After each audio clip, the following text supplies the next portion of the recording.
बिहार के मुख्यमंत्री नीतीश कुमार के पूर्णिया दौरे के दौरान छात्र आरजेडी से जुड़े 3 छात्र नेताओं को पुलिस ने डिटेन कर लिया। छात्र नेताओं का कहना है कि वे नई शिक्षा नीति और बढ़ती फीस के खिलाफ मुख्यमंत्री से मिलकर अपनी बात रखना चाहते थे, लेकिन उनसे मिलने से पहले ही उन्हें रोक दिया गया। दरअसल मुख्यमंत्री नीतीश कुमार के पूर्णिया आगमन को लेकर प्रशासन पूरी तरह सतर्क था। सुरक्षा व्यवस्था में किसी तरह की बाधा न आए, इसे देखते हुए पुलिस ने छात्र आरजेडी से जुड़े 3 नेताओं को पहले ही हिरासत में ले लिया। जब तक मुख्यमंत्री का कार्यक्रम चलता रहा, तब तक सभी छात्र नेताओं को के हाट थाना में बैठाकर रखा गया। छात्र नेताओं का आरोप है कि नई शिक्षा नीति लागू होने के बाद कॉलेजों और विश्वविद्यालयों में फीस में भारी बढ़ोतरी हुई है, जिससे गरीब और मध्यम वर्ग के छात्रों के लिए पढ़ाई करना मुश्किल हो जाएगा। इसी मुद्दे को लेकर वे मुख्यमंत्री से मिलकर अपनी बात रखना चाहते थे। देखिए, हम लोग मिलने का समय मांगे थे।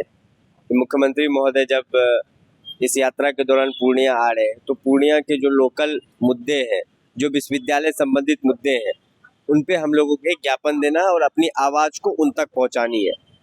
तो उनका परमिशन नहीं मिला और जो है आज हम लोग किसी काम से कचहरी की तरफ जा रहे थे, तो थाना चौक से हम लोगों को जो है डिटेन करके रखा गया। बोला गया है कि मुख्यमंत्री महोदय के जाने के बाद जो है हम लोगों को छोड़ा जाएगा।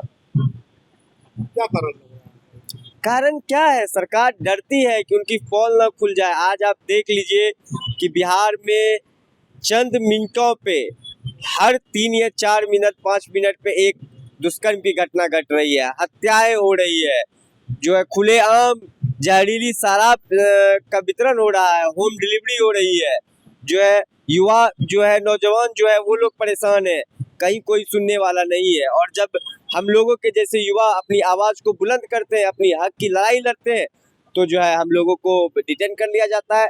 आज बिहार पलायन में नंबर 1 है, आज बिहार बेरोजगारी में नंबर 1 है, आज बिहार महंगाई में नंबर 1 है, आज बिहार भ्रष्टाचार में नंबर 1 है। तो सभी चीज़ों को लेकर के छोटी छोटी मासूम बच्चों के साथ दुष्कर्म जैसी घटनाएं घट रही है। 4 साल 5 साल के एक बच्ची के साथ 2 से 3 दिन पहले जो है सासाराम में घटना को अंजाम दिया गया, लेकिन अपराधी पकड़े नहीं जाते हैं। मुझे नहीं पता कि ये शासन, सत्ता पक्ष, प्रशासन कैसे सिस्टम लेके चलते हैं कि अपराधी नहीं पकड़ में आते हैं।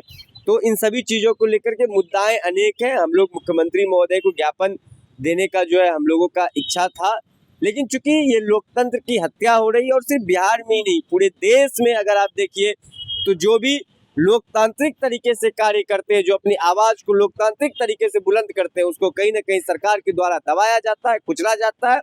लेकिन मैं पुनः कहूँगा कि हम लोग इन गीदड़ भभकियों से डरने वाले नहीं है। हम लोग सत्ता के सामने, शासन के सामने, प्रशासन के सामने घुटने टेकने वाले नहीं है।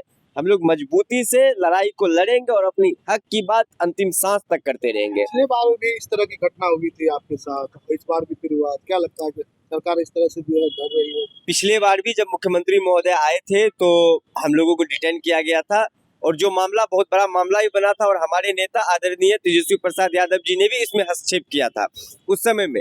और इस बार भी ये घटना है, तो ये तो साफ संकेत है कि सरकार ऐसे लोगों से डरती है जो उनके खिलाफ बोलता है, जो उनके खिलाफ अपनी हक की बात करता है। तो ये तो साफ जो है पारदर्शिता के साथ सामने है कि सरकार डरती है ऐसे लोगों से जो अपनी आवाज़ को बुलंद करना चाहते हैं लोकतांत्रिक तरीके से। छात्र आरजेडी के नेताओं का कहना है कि सरकार छात्रों की आवाज दबाने की कोशिश कर रही है और पुलिस का इस्तेमाल किया जा रहा है।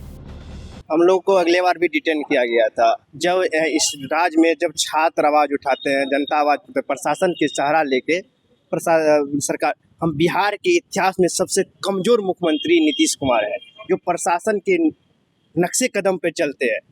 अभी आए दिन हम लोग का मामला था विश्वविद्यालय की जो नई शिक्षा नीति है, जो सीमांचल के छात्र और बिहार के छात्र बहुत करीब है, जो शिक्षा व्यवस्था में गिरावट आई है, जो हम लोग के जो फी लिया जाता है उसमें फी बहुत ज़्यादा लिया जाता है और सुरक्षा और व्यवस्था नाम के कुछ नहीं। स्मार्ट क्लासेस में धूल मचा है। ऐसा कॉलेज है जिसमें कहीं स्मार्ट क्लासेस भी नहीं है।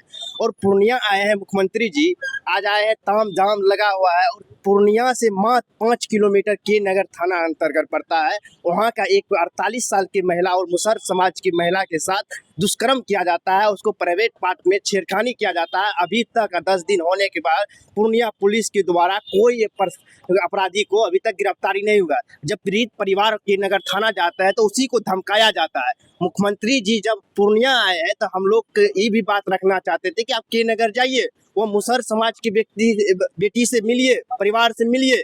जो आप लोग कहते हैं कि हमको दलित समाज हमको वोट देते हैं, महिलाओं हमको साथ है। नीतीश जी कब साथ महिलाओं के निभाइएगा? नीतीश जी के साथ कहते हैं महिला मेरे साथ है। नीतीश जी 10,000 रुपया दिए, लेकिन नीतीश जी सुरक्षा के नाम पे बिहार में महिलाओं को कुछ नहीं दिए हैं। आए दिन घटना होते हैं, 4 साल के बच्चे के साथ, 2 साल के बच्चे के साथ रेप हो जाती है।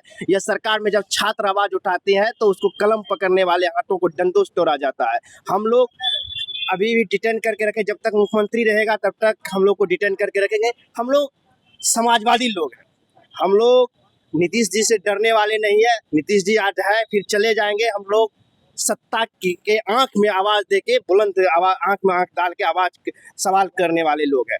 हम लोग लालू जी की सिपाही है। जब जहां अन्याय होगा, जहां गरीब के साथ अत्याचार होगा, वहां आवाज बुलंद के साथ आवाज उठाने का काम करेंगे। जय लालू, जय बिहार, जय हिंद। हालांकि मुख्यमंत्री का कार्यक्रम खत्म होने के बाद सभी छात्र नेताओं को थाने से छोड़ दिया गया। TV9 के लिए पूर्णिया से मोहित पंडित की रिपोर्ट।